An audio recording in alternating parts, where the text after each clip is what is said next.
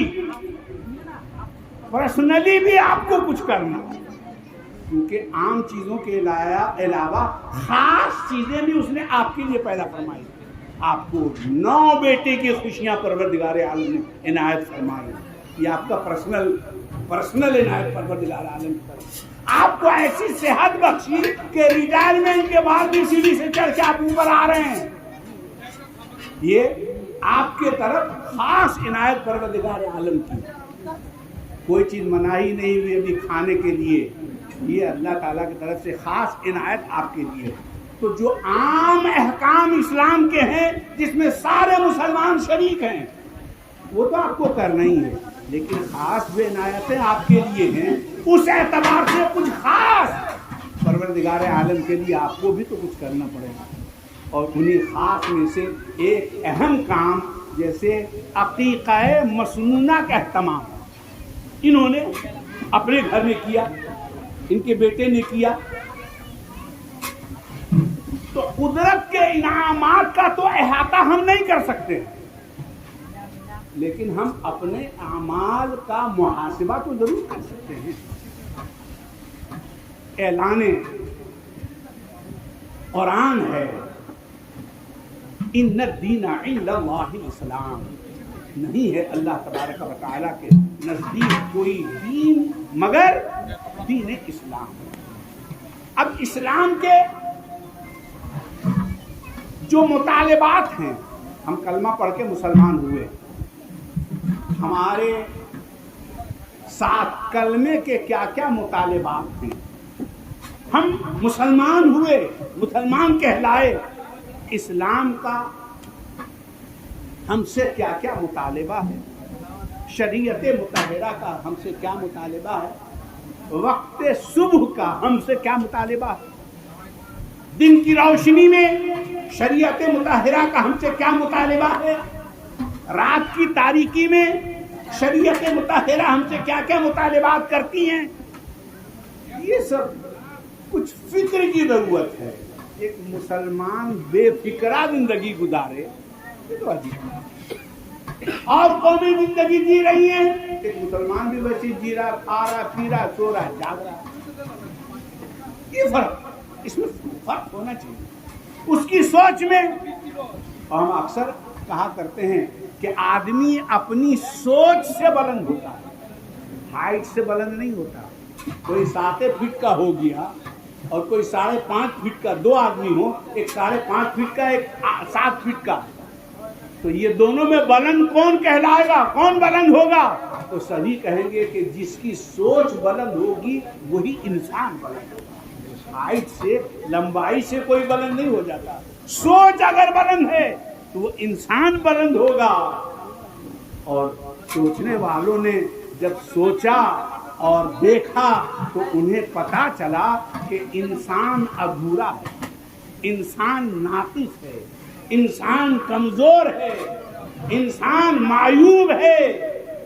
اس وقت تک جب تک کہ اس انسان کا رشتہ اللہ اس کے رسول کے ساتھ جڑ گیا، اگر یہ رشتہ ہے عبد و معبود مستحکم ہے، تو پھر وہ انسان کامیاب ہے، یعنی مکمل ہے۔ اور اگر خدا رسول سے رشتہ نہیں جڑا تو پھر وہ ناقص ہے، وہ نامکمل ہے۔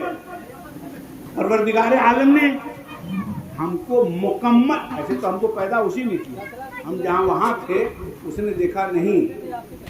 اچھا، اللہ اگر چاہتا تو ہم کو پیدا نہیں کرتا اور